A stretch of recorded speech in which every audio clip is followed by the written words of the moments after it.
Hello mga kapatid, magandang umaga po sa inyo. Napakabuti ng Lord sapagkat tayo po'y nagising sa umagang ito. Isang pribilehiyo na muli po tayo pasalamat sa Panginoon sa maghapon. Alam ko ang Lord, hindi po siya nagkukulang. Perfect ko yung mga galaw ng Diyos sa buhay natin. Minsan hindi natin naintindihan yung bakit inaalaw ng Lord yung mga bagay-bagay. Pero at the end of the day, as we reflect sa kanyang kabutihan, may plano pala siya maganda para sa atin. Alam po ninyo, wala akong planong masama ang Diyos sa atin. Lahat po ay mabuti. Kaya ho, patuloy lang tayo na manampalataya, manalangin, umasa sa kabutihan ng Diyos sa araw-araw. Malalampasan natin yung mga problema dahil po sa kasama natin ng Panginoon sa ating buhay. Nandiyan ang kanyang salita, nandiyan ang simbahan, nandiyan ang ating kaparian, ang ating mga obispo na siyang mag-guide sa atin. Lalo na yung ating Santo Papa. Bagamat yung ating Santo Papa ay may karamdaman, pero makita natin ang kabutihan ng Diyos sa kanyang buhay. Apo, papasalamat tayo sa Lord sa opportunity na merong ganito. Alas 5:51 sa aking orasan. Salamat sa Panginoon dahil napakabuti ng Lord sa atin, mga kapatid. Habang inantay natin si Apple, mga kapatid, gusto ko munang ibalita sa inyo ang sitwasyon ng Santo Papa ay sa Vatican News. At sabi po doon, the Holy Father's clinical condition is confirmed to be improving again today. Nag-improve daw ho yung sitwasyon ng ating Holy Father na si Pope Francis. Ipagdasalan po natin na patuloy siyang gabayan ng ating Panginoon ni Mama Mary. Apo, patuloy na intercession natin ng Body of Christ ito uh, sa ating bansa. Patuloy tayong manalangin. Maraming salamat, Alan Janeta, for joining, bro. God bless sa work, sa iyong pamilya, sa mga kanawa ng Lord yan, sa work mo. Edison De Mihilio, maraming salamat for joining sa ating broadcast. Louie, maraming salamat. Bobby Tarok, salamat for joining. God bless kapatid sa mga insights, sa patuloy niyong pananalangin, sa lahat ng mga kapatiran natin.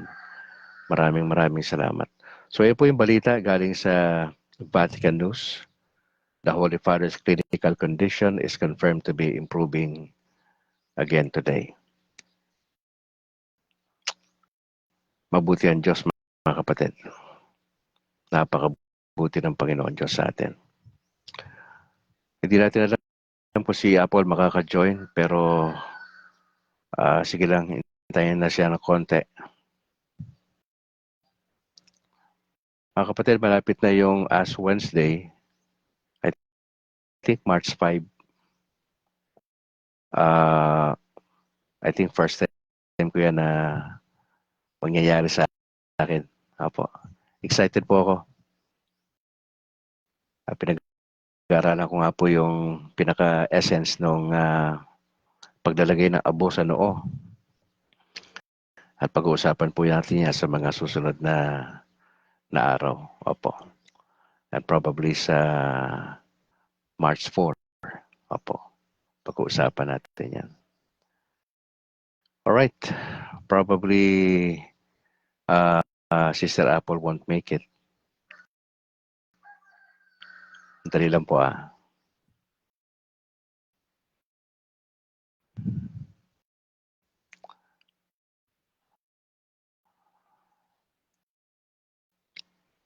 Pwede ho kayo magkape-kape habang ano tayo. Opo.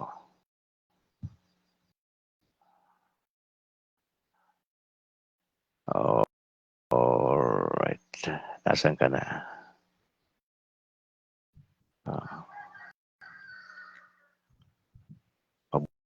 Mabuti ang Diyos sa atin, mga kapatid.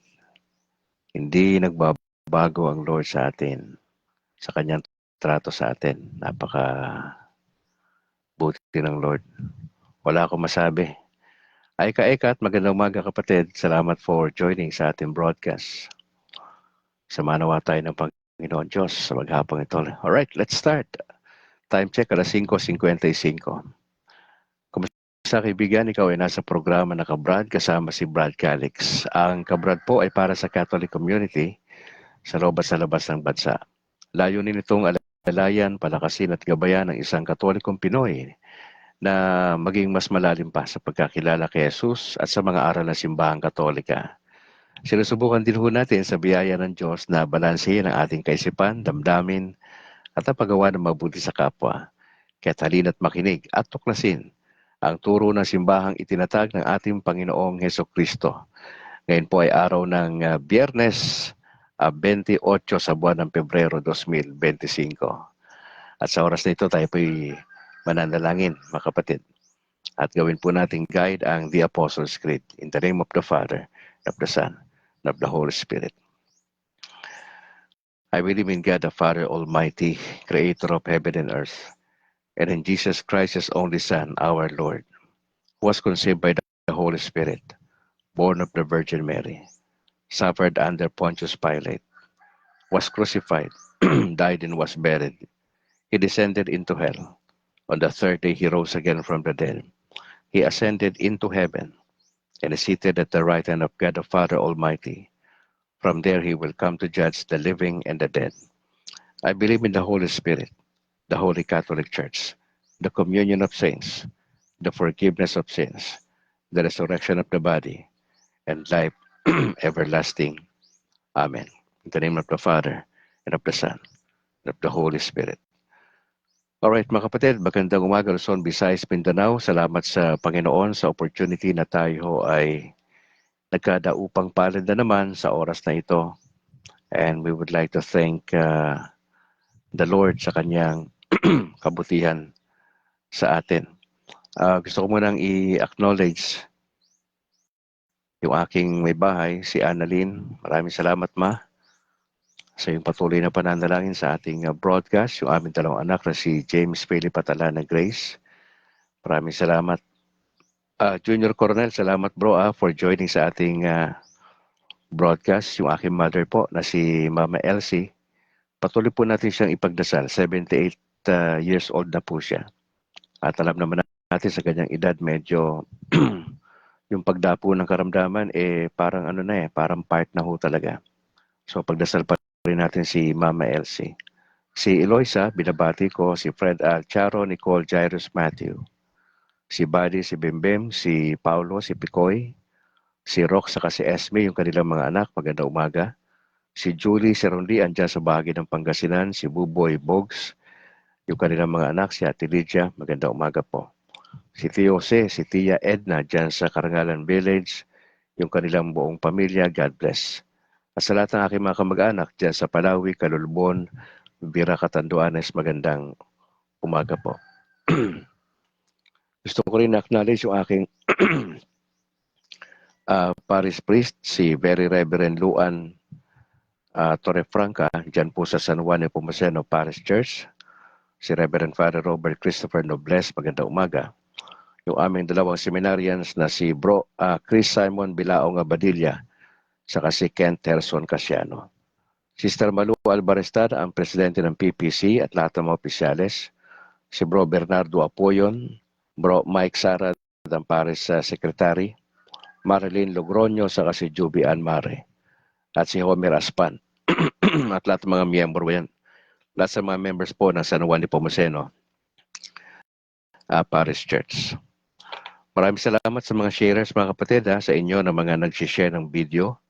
Kila Yam Montejo, Corazon Gagi, kay Alben Bahan, kay Brad Ang Cortez, Agaton Ray Alfante, kay Rene Boy Kalimpong, kay Louie, kay Bobby Taruk, kay Darling May Peñaflor, si Bonga, Marivic Cabato Largo, kay Benecer Pastor, kay Sonet Senas, kay Timbal Oni Bahian, kay Ani Jokino Sano dyan sa Fuji, Japan, salamat po. Philip Cesar Herrera, Germaline Honasan Balahadja, kay Ling Marquez, kay Ordinaryong Katoliko, salamat. Puro Katoliko, salamat po. Kay Joshua Paminta Gasapo, at kay Southwind Garcia Weldon mula po sa Lumbia, Cagayan de Oro. Maraming salamat sa pag-share mga kapatid ng videos. At siyempre kayo po na lagi sumusubaybay sa ating broadcast. Maraming salamat. Pagbati rin ito sa buong tropa ng CFD sa Diocese ng Bacolod. Of course, ang ating Bishop Patricio sa Diocese ng Bacolod. Magandang umaga, Bishop Patricio Buson. At kay Reverend Father de Ramas sa lahat ng mga kaparian na naka-assign dyan sa San Sebastian Cathedral. Kay Doc Entila, maraming salamat Doc Ray sa buong pamilya. Kay Christian Paul Gailan, maraming salamat. Ang presidente po namin si Harvey Anke, ang Vice President. Jerry Lou Quiles, ang Secretary. JB Akman, Treasurer. Rodrigo De Nicolas, Auditor. Richard Dalugdog, PIO. Melchor Valenzuela, ang Sergeant at Arms, saka si Sister Apple. Nakasama po. Ganon din si Doc Ray Navarre, salamat. Bro Al Manilla, si John Paul Ruby, salamat. At kay John Mark Liboon. Magandang umaga. Pipito Barbon, bro, salamat for joining. Ganon din kay Jenny B. Demihilio. Maraming salamat, Jenny. God bless sa buong pamilya. Shoutout din kay sa Holy Family Cathedral dyan sa Kuwait at kay Bishop Aldo Berardi at sa lahat ng mga Pilipino na pare. Galing yan kay Rego Perocho dyan sa Kuwait. Maraming salamat. Shoutout din kay Reverend Father Darwin Gitgano ng Punto por Punto, kay Bro Wendell Talibong, kay Jando, salamat, kay Kenneth Alvin Bustamante, Romel Palma. Maraming salamat sa buong tropa natin dyan. Good morning din kay Thea Marie Pescador, kay Marjorie Batayen Agtoto. Magandang umaga. Ganoon din kay Buds dyan sa Legazpi Albay. Mula ka, sila shoutout niya si Father Totoy. Good morning po. Pagbati rin kay sa aming coordinator sa catechetical training na masipag po, Mrs. Vanessa Sabit Molieno. Kapatid na Vanessa, magandang umaga po sa inyo. Bukas na naman may klase kami alas 9 na umaga hanggang alas 3 ng hapon. Shoutout sa mga fellow catechist po sa buong Diocese ng Bacolod. Shoutout tayo kay Reverend Father Henry Pineda ng Little Way Seminary sa Kabangkalan. Pads, magandang umaga. Ganon din kay Jesus Bayoneta sa kanyang buong pamilya. Sister Mercy ng Pauline Media at sa lahat ng staff, magandang umaga po. God bless sa inyo. Sa Binalbagan Servants of the Divine Mercy, kay Bro Chubby Martin, kay Bro Boots Uy, good morning. At sa mga elders po na si Bro Pabs Gonzales, John Inglis. At sa grupong All for Jesus Life Ministry, magandang umaga po. Kay Bro Johnny Bigay, Willie Canseco, at Joseph Benedicto, salamat po. Sa PESMA Plus dyan sa Israel, magandang umaga, tanghali, gabi, mga kapatid. God bless sa inyong ministeryo. Samanawa kayo ng Panginoon sa inyong apostolate. God bless po. Sa buong tropa ng Latin Rosaries Missionaries, maraming salamat. Shoutout din kay Reverend Father Greg Vega, Reverend Father Gabriel Torres, Reverend Father Eduardo Musli, dyan sa San Lorenzo Ruiz. Galing yan kay Louie. God bless, God bless. Pa-shoutout din daw kay Father Edito Banyo, Father Albao sa San Isidro Parish sa Banay-Banay, Davao Oriental. Mula naman yan kay Rene Boy Kalimpong. Ray Agaton, salamat for watching, bro. Salamat. Sige po, tayo ay dediretso sa ating gospel for today. Maganda po itong pag-uusapan natin sa umagang ito. Sa ating gospel for today. Maraming salamat, Usting, Fabon, Rubines, Umpad. God bless and good morning, bro. Sabi ni Bro Usting. God bless po sa work, sa inyong pamilya, bro. Maraming salamat for joining po. Alright, Mark chapter 10, 1 to 12. Medyo mainit na issue to sa Pilipinas. Opo. Now, Mark chapter 10, 1 to 12, ang sabi rito, na Jesus came into the district of Judea and across the Jordan. And again, the crowds gathered around him, and as was his custom, he again taught them. The Pharisees approaches him and ask, "Is it lawful for a husband to divorce his wife?" Now they were testing him. Now he said to them in reply, "What did Moses command you?" They replied, "Moses permitted a husband to write a bill of divorce and dismiss her." But Jesus told them, "Because of the hardness of your hearts, he wrote you this commandment. But from the beginning of creation, God made them male and female. For this reason, a man shall leave his father and mother and be joined to his wife, and the two shall become one flesh. So they are no longer two, but one flesh. Therefore, what God has joined together, no human being must separate." In the house, the disciples again questioned Jesus about this. He said to them, "Whoever divorces his wife and marries another commits adultery against her. And if she divorces her husband and marries another, she commits adultery." Wow. Mga kapatid, sa konteksto sa Pilipinas, wala po tayong divorce sa Pilipinas. Meron po tayo dalawa. Meron tayong legal separation at meron tayong annulment. Sa aking pagkaunawa, pagka legal separation, ang lalaki at babae ay magpapasya na mabuhay ng magkahiwalay. Pero hindi po natatapos yung kasal. Sa madaling salita, hindi sila pwedeng magpakasal sa legal separation. Pero sa annulment, sa Pilipinas po, mahal po yan pag nagpa-annul. Time consuming po yan at wala hong guarantee sa resulta. Pinag-usapan sa annulment, dapat merong clear evidence na ang kasal ay invalid. Ano po ba yung history ng divorce sa Pilipinas, mga kapatid, ayon sa pag-aaral? Noon po, noong 1917, sa panahon po ng American occupation sa bansa, inintroduce po yung tinatawag na absolute divorce noong 1917. Pero na-abolish po yan noong 1949. Noong 1977 naman po, ay pinahintulutan ang divorce para sa Muslim Filipinos sa pamamagitan ng isang presidential decree. Pag Muslim lang po yan, noong 1977, inalaw po yung divorce. Sa kanila lang yan. Pagkatapos po, may mga pagtatangka na gawing legal ang divorce sa Pilipinas noong mga taong 1999, 2001, at saka 2010.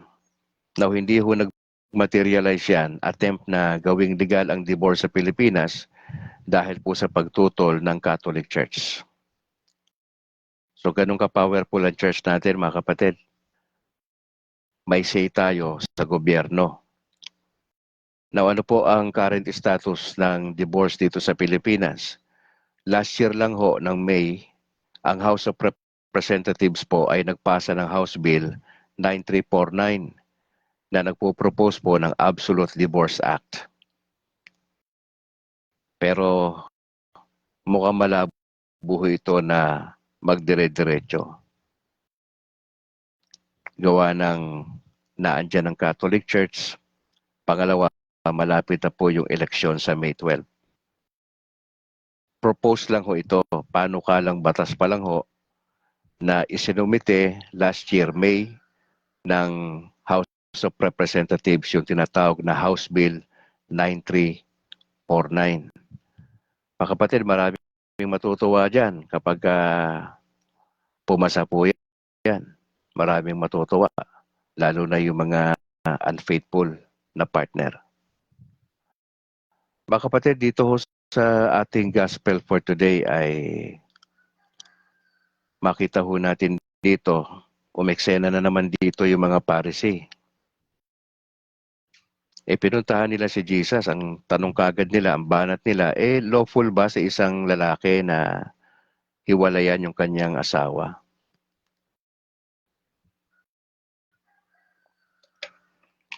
Is it lawful for a husband to divorce his wife? Napansinin nyo, sabi ng narrator, sabi ni Mark, they were testing him. Wala kayong mababasa sa Gospels, Matthew, Mark, Luke, and John, na kapag nabasa mo itong religious groups na ito, na Pariseo, Iskriba, Sadducees, meron silang mabuting hangarin sa Panginoon. Wala ho. Walang mabuting hangarin from the beginning. Dito sa context na ito, kapatid, ay sinusubukan nila si Jesus. Sinusubukan saan? Kung may alam si Jesus, nakalimutan nila na Diyos yung kaharap nila eh. Hindi ordinaryong tao. Bakit kailangan susubukan? Mas matalino pa si Jesus sa kanila. Sabi nito is it lawful for a husband to divorce his wife? Ano sabi ng Lord? Di binalik niya doon sa Old Testament. Alam ni Jesus yung kanyang sasabihin. Ang sabi ni Lord, what did Moses command you? Binalik sa kanila. Ano sabi ni Moses, anong inutos sa inyo? Sumagot naman sila. Sabi dyan, Moses permitted the husband to write a bill of divorce and dismiss her. Alam po ba ninyo, noong unang panahon, sa panahon po ng Panginoong Jesucristo, sa Israel, sa Near East, pag hindi marunong ang babae sa gawaing bahay, pwedeng i-divorce yun eh. Pwedeng hiwalayan po yun. Mga simpleng bagay na kapalpakan ng babae noong unang panahon, pwedeng hiwalayan. Ang power nasa lalaki. Tandaan nyo, sa biblical custom, walang magagawa ang babae sa kultura, sa Israel. Pag namatay yung asawa niya, bagsak na yung buhay niya. Wala naman trabaho eh. Nasa lalaki lahat eh. Yung ilid yung pamilya, yung protection, yung ikabubuhay, nasa lalaki. At the mercy ho, ang mga babae doon sa kanilang ka-partner. Simpleng pagkakamali, pwede silang bigyan ng bill of divorce noong unang panahon. Kapatid, ano sabi ni Jesus? Because of the hardness of your hearts, He wrote you this commandment. Mga kapatid, puso ang issue sa divorce. Bakit hihiwalay yan? So, sa ating panahon, bakit mag-iisip ang lalaking nakatoliko na hiwalayan ang kanyang partner? Kasi majority sa Pilipinas katoliko eh. Kaya lang majority hindi practicing Catholic. Pag sinabi practicing Catholic, hindi naman dumadalo sa misa ng regular. Hindi naman nagko-confess sa pare. Walang pakialam sa kanyang buhay pananampalataya, majority sa Pilipinas. Maliit lang ang porsyento ng mga totoong Katoliko sa Pilipinas. Yun ang sinasabi kong practicing Catholic, mga kapatid. Ba't nangyayari ho ito? Sabi ng Panginoon, because of the hardness of your hearts. Ang issue ng paghihiwalay, puso ang may problema. Yung pinaka-inner core natin. Anong disenyo ng Lord sa marriage, mga kapatid? Binanggit dito ng Panginoon eh. But from the beginning of creation, God made them male and female. Sinira po yan ng society. Andiyan na yung LGBTQ+, etc. Pinaglalaban nila na ultimo mga same-sex marriage di ba? Malaki po ang tutol ng simbahang Katolika dyan, mga kapatid. Hindi yan pwede. Hindi yan inaalaw sa Pilipinas. Dalawa lang ho yung kasarian, lalaki at babae. Hindi yan pinapalusot ng Catholic Church. Iba ho yung tindig natin dyan. Ano pa ang sinasabi ni Jesus dito?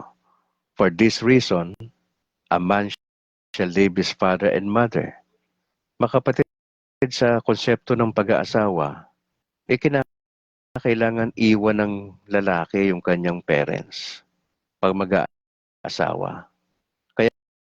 ho yung konsepto natin sa Pinas na makikitira tayo sa ating magulang o sa biyanan, hindi po siya biblical.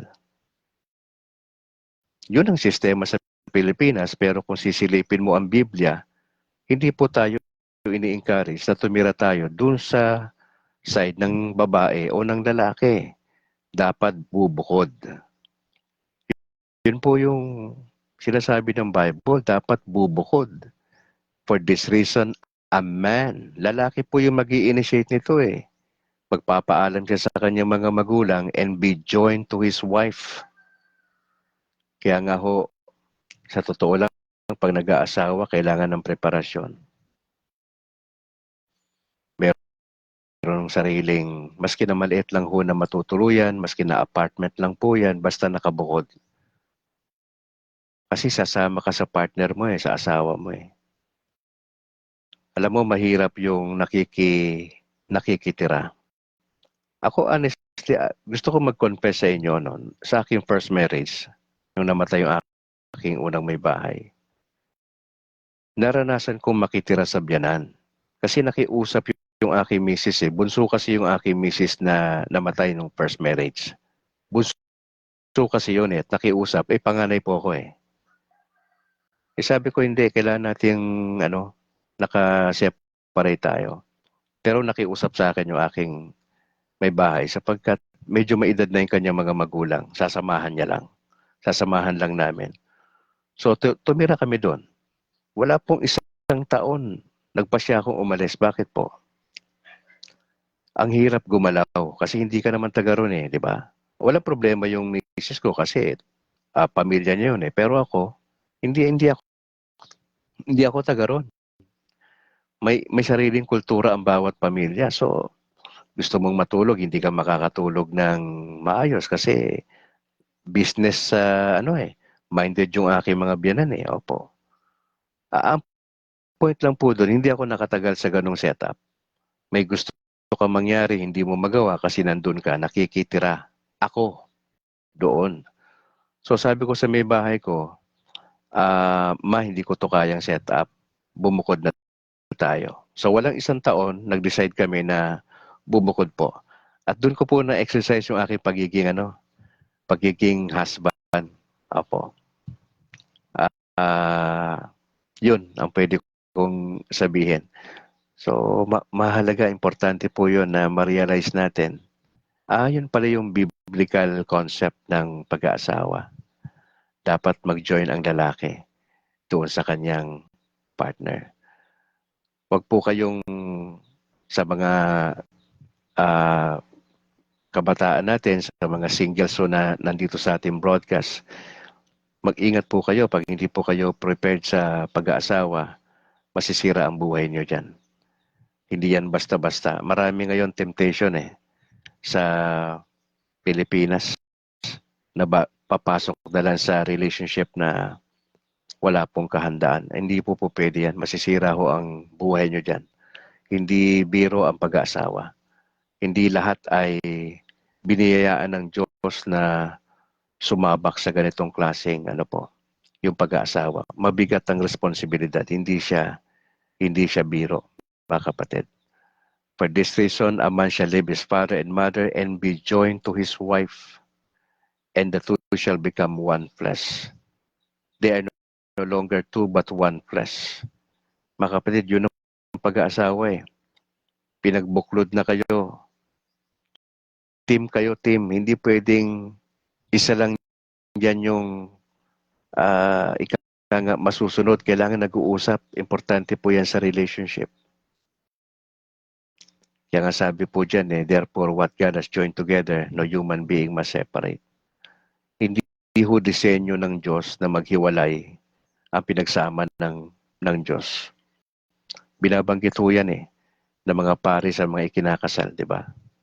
Kaya doon pa lang sa pauna, ako po kasi dati ako'y pastor pa, nagkakasal din po ako. Pinapaliwanag namin yan doon sa mga dumadalo sa kasal na hindi biro ang pag-aasawa.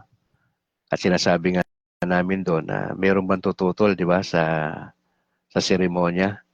Doon pa lang sa unahan yun eh, sinasabi na ho ng pare yun at ng pastor at sino mang nagkakasal sa Pilipinas na may lisensya, kung may tututol. Ah, sa lahat naman ng kinasal ko, wala naman hong tumutol eh. Opo.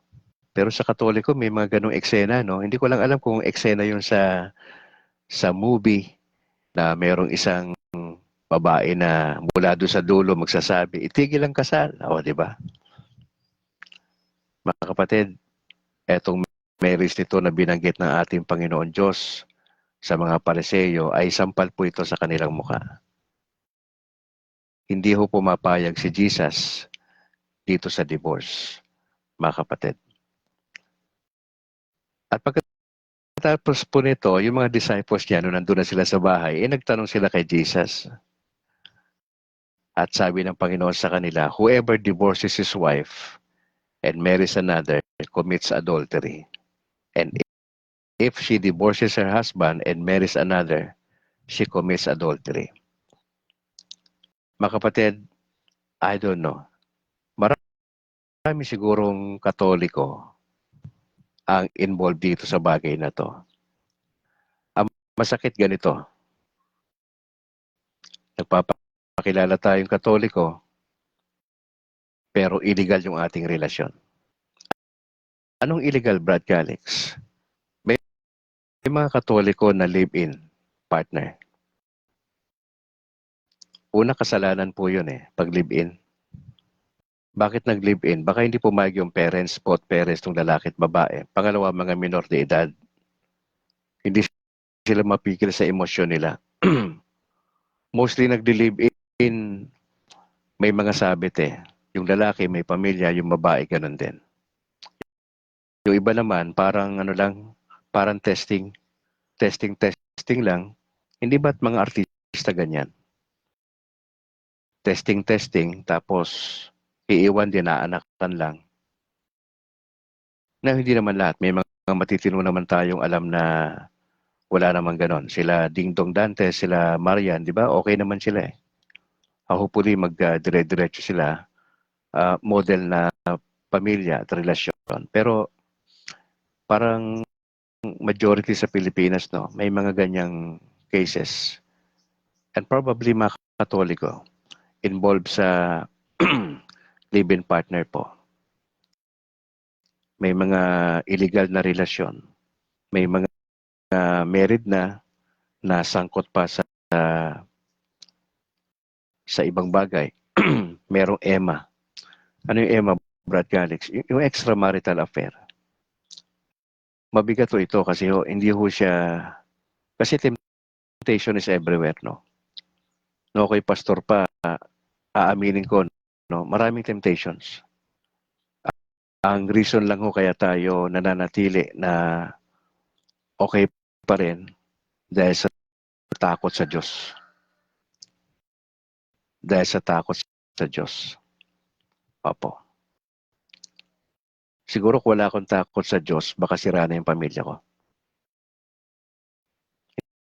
Hindi ako nagmamalinis eh. Almost everyday temptation is everywhere. Baka kayo nararanasan nyo rin po yan. Lalaki at babae po yan. Temptations nasa kanto-kanto lang. And it's really up to us kung sisirain natin yung pamilya natin o hindi. Mga kapatid. Yung sinasabi ko reality to. At maraming Katolikong involved dito. May mga singles na sinusubukan nila yung mga illicit relationship. Pagka Friday, yung mga millennials natin, may mga trabaho, nag-hangout yan. Saan nagpupunta, tas mga testing mga relationship. Hindi nila alam na kapag sila ay palipat-lipat sa ibang lalaki o babae, vice versa, sinisira nila yung buhay nila in the process. Kaya nakakaawa yan doon sa mga lalaki at babae na siseryosohin sila sa dulo. Kasi generally, walang tumatanggap na lalaki doon sa mga babae na marami ng pinagdaanan. O di kaya single parent. Bihira yon. Sa kultura natin, mas gusto natin na single yung babae. Sa akin second marriage po, na namatay yung aking unang may bahay, medyo struggle sa may bahay ko. Yung, yung, yung katotohanan na ako'y may dalawang anak. Pero since parehas kami na Kristiyano, at yung aking may bahay ngayon ay best friend siya ng aking unang may bahay. So, medyo struggle lang siya doon sa point na bigla siya nagkaroon ng anak na dalawa kasi magiging part ng buhay niya kagad yun eh. At yun ang pinag-usapan namin bago ako nag-propose sa kanya, yung asawa ko ngayon na si Annalyn. Pero generally, sa kultura natin, ang babae hindi rin gusto yung ganun eh. Dapat single din yung guy. Pero dahil nga po parehas kaming Kristiyano, hindi ho naging mahirap sa kanya na magdesisyon. Mga kapatid, ang kalooban ng Diyos para sa atin, hanggat maaari, pagdating dito sa issue na to, bantayan po natin mga kapatid. Hindi pumapayag ang simbahang katoliko sa divorce. Legal separation lang po at annulment yung meron tayo sa batas. Hindi disenyo ng Diyos na maghiwalay ang mag-asawa. Hindi kalooban ng Diyos na meron pa tayong mga extra marital affair. Problema po yan ng mga OFWs natin eh, na mga may pamilya sa Pilipinas pagka nakapunta sa ibang bansa, siyempre wala yung asawa niya, wala misis niya, ang tendency maghanap kasi meron kang sexual urge eh. Pero yung proseso ng maghanap, mali na po kagad yun. Kaya hindi ganun kadali. Sa Pilipinas nga nagagawang magloko ng lalaki at babae, di ba? Yun pa kaya nasa labas ng bansa. Yung mga seaman natin, di ba? Yung mga nagtatrabaho sa cruise ship, yun po yung kanilang nasasangkutan ng problema. Sila doon nagkakaroon ng illicit relationship. Makasama sa trabaho, parang patago lang, di ba? Pero palagay ko makatoliko yun.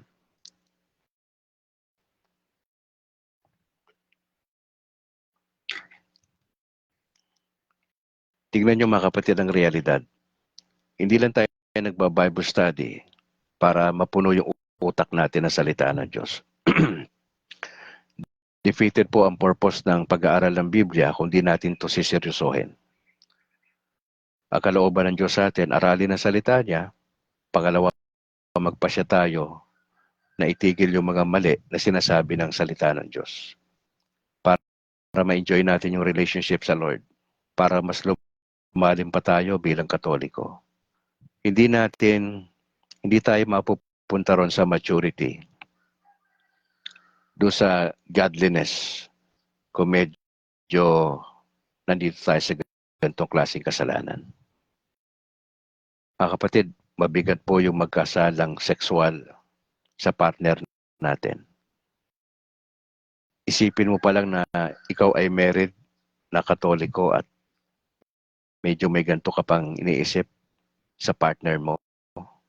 Masisira ang pamilya, mga kapatid. Masisira ang pamilya. Opo. So ano po yung ating gustong ngayon sabihin sa inyo sa ating unang segment na ito? Tandaan nyo mga kapatid, hindi po pinapahintulutan ng Katoliko, ng Catholic Church ang divorce. Ang disenyo ng Lord sa atin, tayo ay magsasama hanggang sa dulo. Hanggang tatanda na po tayo, hindi na po tayo makalakad pare-parehas, ang partner nyo nagkakasakit na, dapat nandyan pa rin kayo sa tabi niya. Medyo mabigat po yan.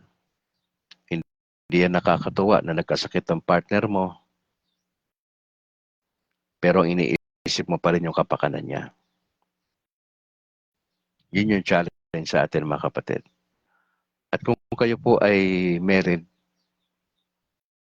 isipin nyo muna na 10 beses bago kayo papasok sa illegal na relasyon. Mga kapatid, masisira ang pamilya mo dyan. Kung ikaw ay naandyan ngayon, magpasya ka ng tumigil. Pagka inabutan ka ng Lord, nasa ganyang sitwasyon, mapapahamak ang kaluluwa mo. At gusto ko sabihin mga kapatid, kung kayo po ay Katoliko, hindi pa kayo nakakasal sa simbahan, hindi kayo pwede na mag-take ng Holy Communion. Bawal po yan. Pag hindi kayo kasal sa simbahan, hindi kayo pwede mag-take ng communion. Kausapin nyo ang pare nyo. Ayusin nyo na po yan. Huwag na kayong maghangad pa ng bonggang kasal. Hindi ho kailangan yan. Matagal na kayong nagsasama kayo. Nabubuhay kayo sa kasalanan bilang Katoliko. Nagsisimba-simba kayo. Lahat po ng pagsisimba nyo, wala po lahat yon. Lahat ng ginagawa ninyo, wala po yon sa harapan ng Diyos. Hanggat hindi nyo nasisettle yung issue na yan. Puntahan nyo ang inyong parish priest, ayusin nyo na yan, magpakasal na po kayo sa lalo't madaling panahon. 2 tao lang ho yung kailangan dyan. 2 witnesses lang ho. At saka yung pare. Simpleng salo-salo lang ho yan. Luto lang kayo ng pansit dyan. Tapos na. Hindi na kailangan ng bongga, hindi kailangan. Matagal na kayo nabubuhay sa kasalanan, mga kapatid. Ayusin nyo na po yan. I'm not condemning you. I'm just challenging you to do what is right. Kasi kung magtutuloy po kayo dyan, walang blessing si Lord dyan. Maski na anong gawin yung dasal, wala hong blessing si Lord dyan. Hanggat hindi nyo inaayos yan, walang blessing si Lord dyan, mga kapatid. Tandaan po nyo yan. Pero pagka kayo sumunod, medyo mahirap ang pagsunod sa kalooban ng Diyos, pero nandun yung blessing, mga kapatid. Kung nais nyo akong kausapin, meron po akong panahon, alas 10 lang po ha, alas 10 ng umaga. 0950-266-9596. Sa ilang mga masiselang issue, pwede tayong mag-usap. What can I offer sa'yo? Makikinig ako sa kwento mo at magkakaroon tayo ng counseling. Hindi po ako nag-a-advise. Hindi po ako DJ sa radyo. Ako po ay dating pastor. Counseling po yung ginagawa ko. Sabihin ko sa inyo kung ano sabi sa Bible at pagdadasal ko po kayo. Alright, sa second segment natin ay pag-usapan natin ang pamilya for a while. Very timely to, no, binanggit ni Jesus. Isa sa mga challenge sa pag-aasawa ay yung komunikasyon. Maraming nasisirang pamilya, mag-asawa, dahil po sa komunikasyon. Pag sinabi natin komunikasyon, merong nagsasalita, merong receiver. Nagsasalita ako ngayon at kayo po yung receiver. At sa pagitan po natin ay may mga salita. At ang salita nito ay dapat maunawaan ng tumatanggap. At dapat sa amin ng mga speaker, klaro yung salita sa pagitan natin. Sa pagitan natin, screen nakikita ko lang sa bandang taas yung mga mukha po ninyo. Pero hindi ko nakikita yung gesture nyo habang nagsasalita ako rito. Probably ang iba sa inyo nakasimangot. Ang iba sa inyo naiinis kay Brad Calix kasi medyo nasasagi kayo ng konti. Ang iba naman sa inyo, siniseryoso sinasabi ni Brad Calix. Ang iba naman sa inyo, nag-iisip na kung anong gagawin. Iba po Pero ang komunikasyon, kapatid, napaka-importante. Basic po yan. Pero balikan nyo yung pamilya nyo. Anong klaseng pamilya meron po kayo? May gantong eksena. Nagising ka bigla ng madaling araw kasi yung nanay mo nag-iingay na. Tatay mo papasok din eh. Nagsalita na yung tatay mo na hindi maganda. Maingay na sa bahay. Walang gustong tumahimik. Lahat nagsasalita.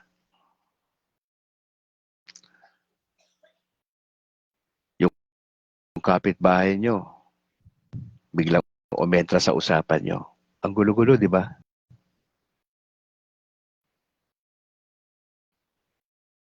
Naranasan nyo habang kumakain kayo nung mga bata pa kayo.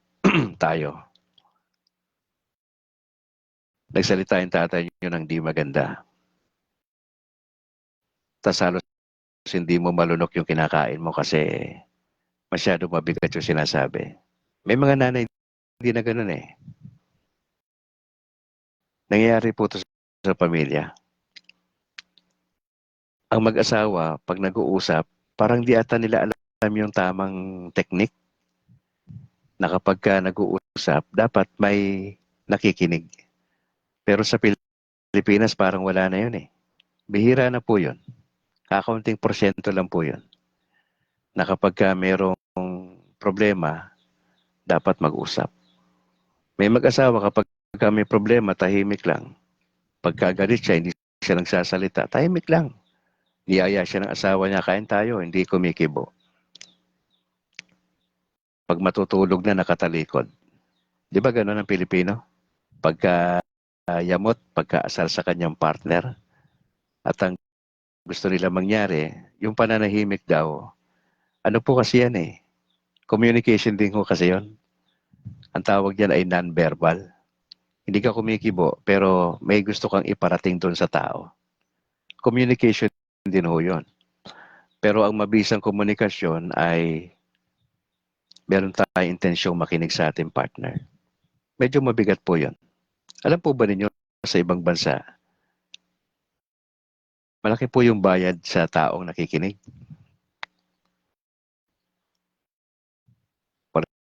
For example, sa counselor,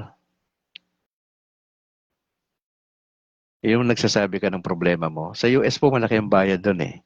Sa Pilipinas lang naman ho libre yan eh. Opo. Mahirap yun. Mahirap makinig kasi lahat ng kanyang salita ay ina-absorb mo yon. Yung bigat ng sinasabi niya, ina-absorb mo. Sa karanasan ko bilang dating pastor, sa aking mga counseling sessions, pagod na pagod ako pag uwi ko. Isang oras lang ho yan na proseso ng nakikinig ka lang doon sa nagsasalita. Pagod na pagod ako pag uwi ko sa bahay, pag may kausap ako. Pagod na pagod ako. Bakit po? Lahat ng energy ng taong nagsalita, sagap ko lahat yon. Lahat ng mga negative na sinasabi niya, sagap ko po lahat yon. Kaya pag uwi ko sa bahay, dala-dala ko ho yun. Yun ang problema sa amin ng mga counselor po na paano isang tabi yung problema nasagap namin. Paano yan kung meron ako 5 mga nakausap na iba't ibang problema? Mabigat, di ba? Kasi apektado ka somehow sa isang banda. Ganon din po sa larangan ng pag-aasawa, napakahalaga yung makikinig tayo. Parang konting porsyento na lang yung mga lalaking gustong makinig. At ganon din yung mga babae. Kadalasan, pag may issue, nasa gitna yung issue, parang hindi alam ng mag-asawa yung dynamics ng communication. Kaya importante rin ito na naituturo to sa simbahan eh. Paano ba yung tamang pakikipag-usap bilang mag-asawa? At minsan po, nababaliwala po natin na sabi natin, huwag na mag-usap. Lagi lang din naman ganun eh. Totoo yun. Sa isang banda, parang paulit-ulit na siramplaka tayo. Pero ang point, yung communication, dapat hindi mawawala po yun. Imagine mo to, pag hindi na kayo nag-uusap ng asawa mo, ano mangyayari? Doon pumapasok yung miscommunication. akala ko kasi naintindihan mo eh. Yung pala hindi naintindihan. Kasi walang nakikinig. Ayaw na makinig. Pagka yun, ganyan po ang ating sitwasyon, pag wala nang makikinig, nanganganib na po yung relasyon, mga kapatid. Diyan na papasok yung mga third party, diyan na papasok yung mga ibang mga activities na hindi maganda, yung ibang mga Katoliko nagda-drugs na, di ba? Saan-saan ang mga relationship nagpupunta, nagiging irresponsible na dahil lang po sa communication. Meron naman yung partner natin nagsasalita, even mga anak natin, ayaw nating intindihin yung sinasabi nila. Nakikinig nga tayo, pero ayaw nating intindihin yung sinasabi nila. Igigiit natin yung gusto natin. For example, bakit may mga anak po tayo na palit ng kurso? Bakit palit ng kurso? Kasi nga giniit mo na magulang na ipakuha yung kurso na hindi mo natapos sa anak mo. Mali po yun. Huwag niyong ipilit ang kurso na hindi gusto ng anak niyo. Kaya nga ho, di ba, high school pa lang yan, senior high pa lang yan, kinakausap mo na yan eh. Anak, ano ba ang plano mo? Ako sa mga anak ko, tapos may konting bargain kung di nyo kaya. Kasi kung sabi niya medisina, 10 taon ng medisina eh. Una dapat meron ka natapos na undergrad dyan, na 4-year course. Even sa abogasya eh, dapat may una ka natapos na kurso, parang preparatory mo, tas another, ano na naman sa medisina. Eh pwede ka naman makipag-bargain sa anak mo. Anak, wala tayo masyadong budget. Naintindihan ko yung kurso na gusto mo mangyari, pero tignan mo ito ha, ito yung sitwasyon natin. Pwede ba ibang kurso maliban dyan? Kasi hindi namin kaya. Pwedeng ganun usapan. Pero kung sabihin ng anak ninyo, ito po talaga, mami, daddy, yung gusto ko eh. Now, hahanapan na lang natin yun ng anong pwede mangyari. Probably, pagka ganun, kung matalino naman yung anak natin, di apply for scholarship, di ba? Apply ng scholarship. Ang point dito ni Brad Calix, importante nag-uusap. Hindi pwedeng hindi po tayo nag-uusap. Lumalaki ang problema kasi hindi tayo nag-uusap. Huwag nating i-assume na alam ng partner natin yung dapat mangyari. Hindi ho. At dapat ang nag-i-initiate na conversation, mga kapatid, tayong mga lalaki. Tandaan nyo, tayo ang leader ng tahanan. Hindi ang babae. Tayo. Tayo ang nag-lead. Tayo ang leader. So ang nag-i-initiate na communication, lalaki tayo po. Makipag-usap po tayo. Importante rin dyan sa communication yung timing, di ba? Pag hindi ka marunong tumiming, mainit ang ulo ng partner mo, kakausapin mo. Hindi ho. Hayaan mo munang bumaba yun baga sa temperature. Pag kumalma na siya, dapat nakikita mo yun eh. O kalmado na ba si mister? O mainit ang ulo? Huwag ka sumabay. Dapat alam mo yun eh. Mainit ang ulo ng mister mo, ng misis mo, huwag ka sumabay. Baka meron siya, huwag ka sumabay. Kasi pag sumabay, wrong timing ka, imbis na napaganda yung plano mo na magkaayos kayo, hindi yung maayos yan eh. Bakit? Wrong timing. Maski na nagmamaneho ka ng 4 wheels, di ba? Pagkakambyo ka ng kambyo na wala sa lugar, masisira yung transmission mo eh. Masisira yan. May timing yan eh. Oo. Importante yung timing. Opo. Ganun din sa relationship. Yan ang mga dynamics ng malusog na tahanan. Communication. Huwag natin tatanggalin yan. Maski na may mga failures tayo in the process dahil hindi nakikinig, walang pakialam sa sinasabi natin, para may mga partner tayo nagsasalita, nakaganon-ganon, habang may sinasabi ka ng cellphone, wag po ninyong gawin yun. Pag may mga seryosong usapan, nagsi-cellphone po kayo. Hindi po magandang ugali yan. Wag ko kayo patayin nyo yung TV, patayin nyo. Kung may ginagawa kayo, ihinto nyo. Huwag kayong mag-cellphone lalo na sa harap ng misis nyo, ng mga anak nyo. Lalo na yung seryosong usapan. Punta kayo sa isang lugar na tahimik. Okay? Kung kaya, di ba? Labas kayo ng partner nyo, doon kayo sa tahimik na lugar mag-usap. Maganda ambience, maganda nature. Lalo na pagka medyo mabigat yung issue, hindi sa bahay pwede pag-usapan, edi dali mo sa ibang lugar na makapag-usap kayo ng maayos. Mga kapatid, ang plano ng Diablo wasakin ng pamilya. Wala po siya magandang plano para sa atin. Ang plano ng Lord sa atin, maayos na pamilya. Ang aking panalangin po na tayo mga Katoliko, makita natin yung dynamics ng relationship.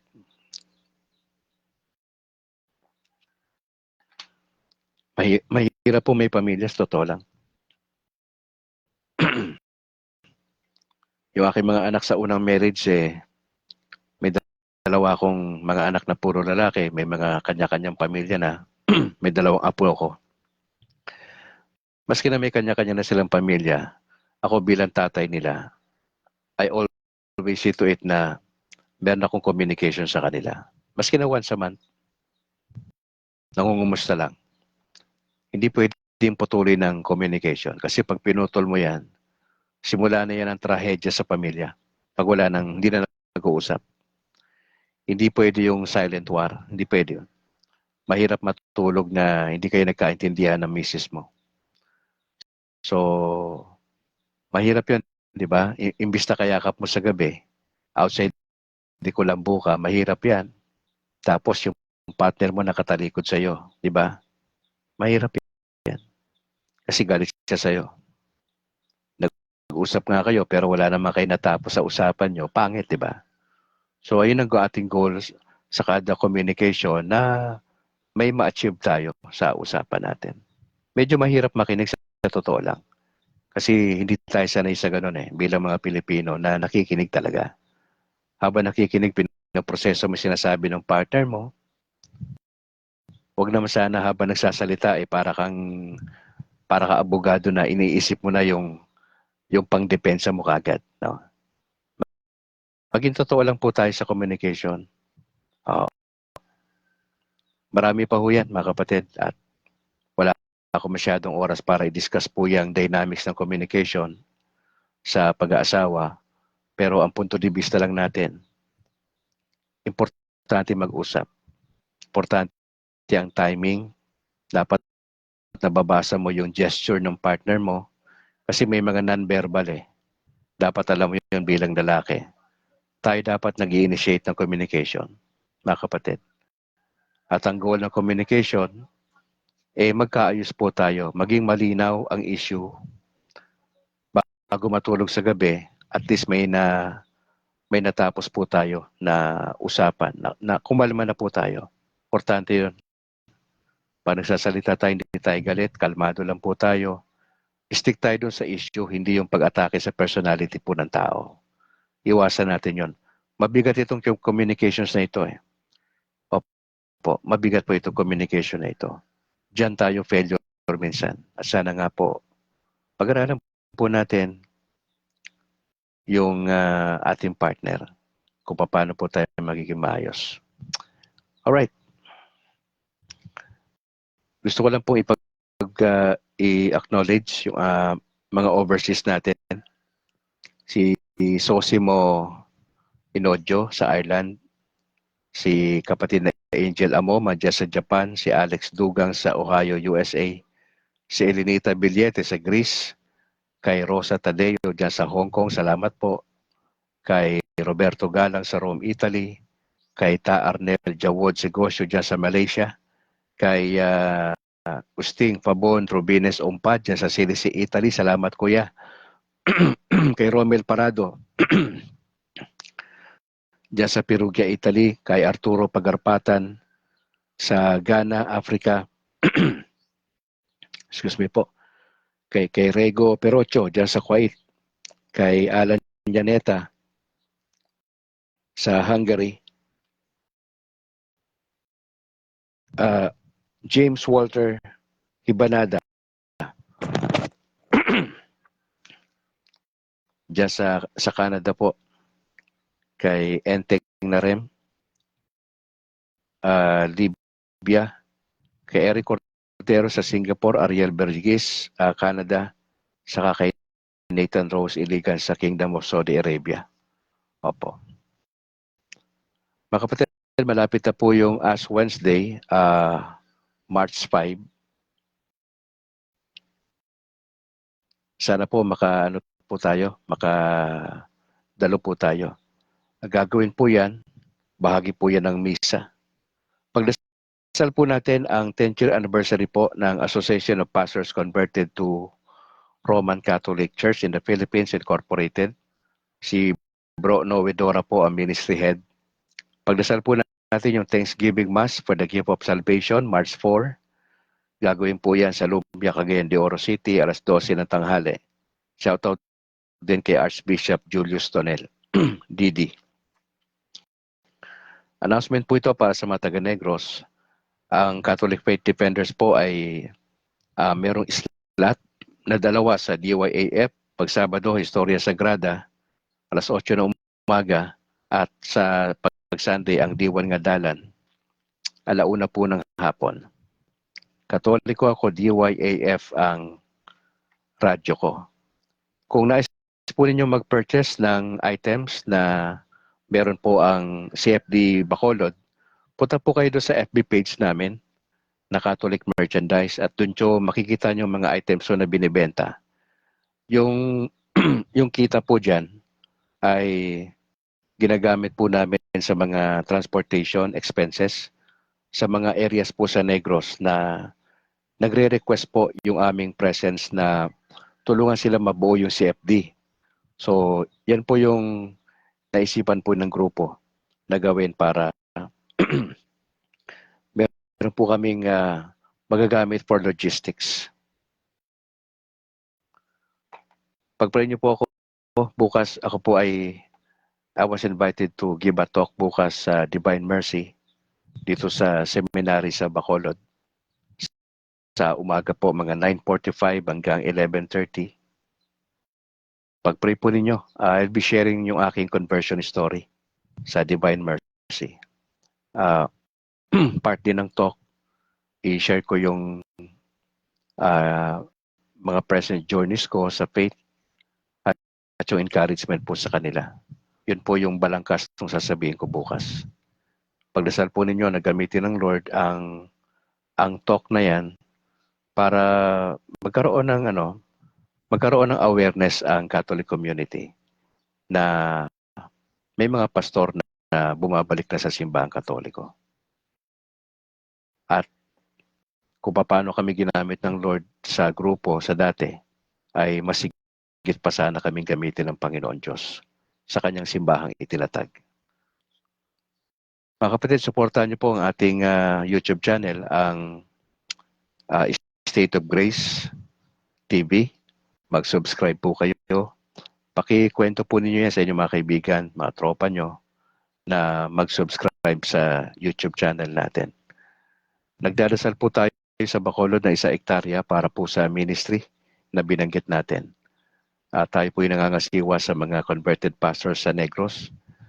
Na Lord willing, makapunta kayo rito, mga kapatid, later on, pag may lupa na tayo, na ibinigay si Lord. I will be celebrating my first year anniversary sa Catholic Church sa birthday ko mismo sa December 3. Maaaring ibigay ng Lord ang lupa sa second quarter, third quarter. Hindi natin alam. Pero Lord willing, ay meron tayong lupa this year. At if you would like to help, to donate sa mga gamit pang construction materials po natin, usap na lang po tayo later on, mga kapatid. If you would like to help si Brad Calix sa ministry, sa ginagawa po natin, this is now my apostolate, mga kapatid. Ito yung ginagawa ko full-time. Tayo po ay kasalukuyang nagtitrain bilang katekista. Ang plano po natin later on to become a permanent deacon. Yun po yung heart ko maging deacon ako ng church natin. At syempre kailangan may mga trainings po dyan. Ipag-pray po ninyo, kinukonsider ko po yung sinasabi sa akin ng mga kapatiran sa simbahan namin na maging lay minister. Opo. Yun po yung alok sa akin ng mga kapatiran na tignan ng possibility. Sabi ko, sige, pag-pray natin po yan. At pipray ko sa Lord kung kalooban niya po yun. Kasi ayoko masyadong na-spread out ng sarili ko sa maraming ministry. Opo. Kung kalooban ng Lord yun, gawa ang Lord ng paraan para maging kabahagi po tayo nun. So maraming salamat mga kapatid. Salamat Elizabeth Bacnat for joining. Kapatid, salamat. Sa mga kanawa ng Lord sa mga pinagdadaanan mo sa buhay, Elizabeth. Si Raydan Garcia, bro, salamat sa pag-join sa araw-araw. Salamat sa presensya mo. Kay Bobby Tarok, Louie, maraming salamat. Oh. Sabi niya yung sakramento ng kasal ay napakahalaga. Ang pre-marriage seminar, may pre-canon na tinatawag, di ba? Eucharistia, sakramento ng komunyon, at ang laging kasama ang Diyos sa buhay pag-aasawa. Maganda po yan. Maraming salamat kapatid na Rego Perocho. Salamat po sa prayer mga kapatid. God bless sa buong pamilya, kapatid na Perocho. Ya Montejo, salamat po sa aking may bahay kay Annalyn. Salamat kay Salvador dyan sa Pudillo, Quezon. Salamat po. Patuloy po kayo sa inyong parish priest ay suportahan po ninyo. Kay Ate Rosa Tadeo, salamat. Magpagpala umaga, Brad Calix, at kay Ma'am Annalyn. At sa lahat po ng mga kapanalig ngayon na nanonood, ingat po tayo parati. God bless. Sabi ni Ate Rosa dyan sa Hong Kong. Salamat po. Si 3DSC, maraming salamat. Shoutout daw kay Father Celerino, Ison, Quiapo. I don't know kung Quiapo yung lugar o apelido. I don't know. Pero ito sabi ni 3DSC. Maraming salamat bro. Shoutout kay Father Celerino, Ison. God bless po. Sonet Senas, maraming salamat for sharing yung ating video. Kapatid Maruha Javier, salamat po. Salamat. God bless. Kay kapatid na Usting Fabon Rubines Umpad, maraming salamat kapatid. Samahan ka nawa ng Lord. Diyan sa Italy, Ray Agaton, salamat po. Jenny B. Demihilio, salamat. God bless. Pipito Barbon, salamat bro. Kay Junior Coronel, kay Aika Ekat, Alan Yaneta dyan sa Hungary, salamat. Edison Demihilio, maraming salamat. Mga kapatid, bukas usapang OFWs. Katulad ng sinabi ko, dalawang bagay pwede mangyari. Pwede kayo sumulat sa email ko, ikwento nyo yung sitwasyon nyo dyan kung saan man kayong bansa. Or live interview bukas. So I'll be talking sa iba sa inyo rito na nasa labas ng bansa. Baka po pwede kayong magkwento paano kayo napunta dyan, kamusta po sitwasyon nyo, ano po ang pwede namin ipagdasal sa inyo. So I don't know, meron tayong ilan dito sa OFWs and probably iba sa kanila ay taga ron mismo sa bansa na kung saan ay nandun sila ngayon. Sana po may opportunity kayo na magkwento bukas. I don't know kung sino yung po pwede po sa inyo. Si Alan Yaneta, nasa Hungary po ito. Meron tayo ditong kasama na nasa Italy. Opo. Para mga 3-4 yun nandito. May Hong Kong. So pag-pray po natin na makapagkwento ko kayo ng sitwasyon nyo dyan sa bansang kung saan po kayo nandyan ngayon. Alright, tayo po yung manalangin. In the name of the Father, of the Son, of the Holy Spirit. Ama, salamat po sa umagang ito. Gusto namin pagdasal ang aming Santo Papa Francis sa kanyang sitwasyon. Hindi pa ho siya okay. Ang dasal po namin ay sa inyong kalooban makarecover siya. Marami po nag-aantay sa kanyang ministry. Ang mga cardinal sa Vatican sa Roma. ay hangad po nila ang pagaling ng Santo Papa. Even yung mga archbishop, bishops, makaparian, mga diakono, at sa mga laiko. Tulungan nyo kami sa Pilipinas na mga kaparian po namin ay patuloy na maging masipag sa parokya at magawa po nila yung the best para sa mga parishioners. Na itong Pilgrims of Hope na ito ay maging totoo ito sa aming buhay. Itong synodality na ito na konsepto that we will journey together na walang iwanan, kapit kamay, kapit bisig bilang mga Katoliko. Lord, I just pray for strength sa bawat isa nandito. Especially po yung mga OFWs namin na nandito kasama namin sa broadcast. Iba ang kultura sa ibang bansa, lingwahe, maraming adjustment. Some of them probably ay hindi nakakapagsimba. Sana gamitin niyo online para makatulong to sa kanila. Yung iba naman nakakapag-church pagka Sunday, I just pray na maging involved sila sa simbahan na Katoliko. Kung saan man sila nandun nagtatrabaho. Pag-pray po namin ang coming election sa May 12, maging mabunga nawa ito eleksyon na ito na mabawasan yung patayan sa campaign period, maging local o national. Pag-pray po namin ang inyong kalooban para sa aming bansa. Sa July 30 ayon sa balita, magsisimula na yung impeachment trial kay Inday Sara sa July. Malayo-layo pa yon pero hindi namin alam kung ano mangyayari sa bansa namin. Medyo nasa peligro ang bansa. O sana ma-realize ng leadership na dapat kasama ang Diyos sa mga pagpaplano. Lord, samahan nyo kami sa maghapong ito at ma-enjoy namin ang aming Christian life. Asahan namin lagi kayo sa mga plans namin, endeavor sa buhay, trabaho, sa pamilya. Pagpapalain niyo po ang bawat isa sa amin. Iwas niyo kami, Lord, sa anumang disgrasya. Lahat ng may mga karamdaman ngayon, isama niyo po yung aking may bahay at yung iba pa mga kapatiran na may mga pinagdadaanan emotionally, probably, finances, given na yun. Dadasal po kami na for miracle po sa mga kapatid na may mga karamdaman. Lord, tulungan nyo kami na umasa lagi sa inyo. Wala kami magagawa apart from you.